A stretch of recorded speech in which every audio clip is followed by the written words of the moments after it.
سلام، امیدوارم که حال دلتون عالی باشه. افسانه هستم از کانال آذرسانفال 69 و عزیزان میخوایم ببینیم شنبه تا شنبه آینده چه اتفاقایی ممکنه که برامون بیفته یا تاروت چه سفارشی بهمون میکنه. نیت کنید عزیزان ببینیم که هر روز هفته برامون چه مسئله اتفاق میفته. ممکنه همون روز هم این مسئله نباشه، تو روزهای دیگهش باشه. حالا ما شنبه و یک شنبه میگیم، ولی در طی هفته اتفاقایی که برامون رقم میخوره رو میخوایم تاروت بهمون بگه. نیت کنید عزیزان، از شنبه شروع میکنیم که امروز هست. ممکنه که شما برای انجام کار یا خدمتی از کسی کمک بگیرید. کسی که تو این کار متبحر هست شما بهش مراجعه کنید و ازش کمک بخواید یا راهنمایی یا با یک آدمی که بهتر از شما تو یه سری از مسائل سررشته داره شاید بخواید مشورتی انجام بدید. برای روز یک شنبه، روز یک شنبه شما احساس خواهید کرد که همه چی بر وفق مرادتونه و چرخ کائنات داره به نفعتون میچرخه. روز دوشنبه یک خبری بهتون میرسه که این خبر از طرف شخصی هستش که این شخص بسیار پر احساس، بسیار آدم باوقار و آدمی که میشه رو حرفش حساب کرد. شاید هم از طرف کیس احساسیتون یک خبر خوشحالی بهتون برسه. میریم سراغ ما یکی از کارتا رو بخوایم. برای روز سه‌شنبه شما قدرت ریسک پذیریتون رو ممکنه از دست بدید.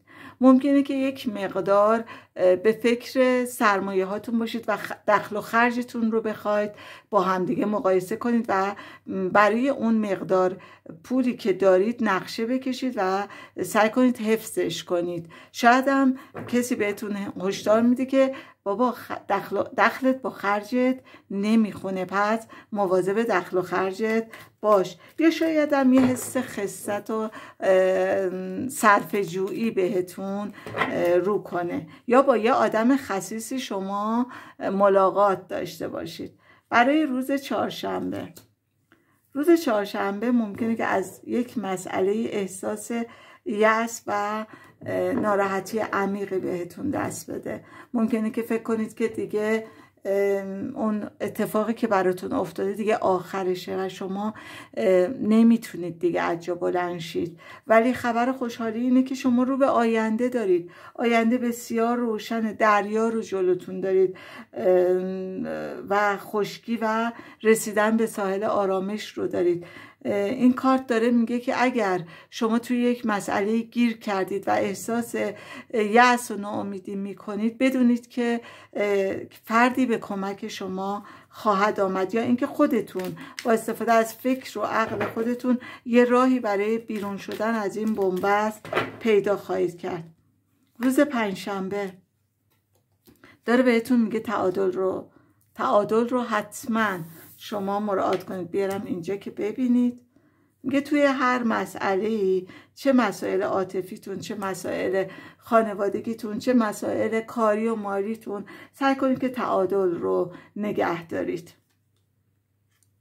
و روز جمعه داره بهتون میگه که شما از یک ماجرای سربلند بیرون میاید، از یک مسئله‌ای که شدیداً ذهن شما رو درگیر کرده و از گذشته تا حال دنبال شما بوده، شما بیرون میاید. منتها باید گذشته رو به دست فراموشی بسپارید و تمام تلاشتون رو، درسته که زخمی این مسئله هستید، ولی تمام تلاشتون رو برای به آینده نگاه کردن و به آینده فکر کردن هموار کنید در جهت اون.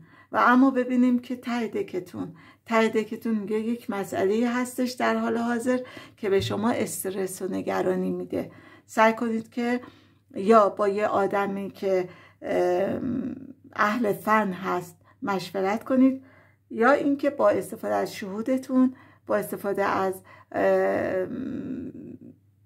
عقل خودتون و اون ریلکس شدن، اون خوب فکر کردن، سعی کنید این مسائل رو پشت سر بگذارید. امیدوارم اونچه که خیر براتون پیش بیاد. برای دیدن ویدیوهای بیشتر شما میتونید کانال من رو سابسکرایب کنید. ممنون و سپاسگزارم.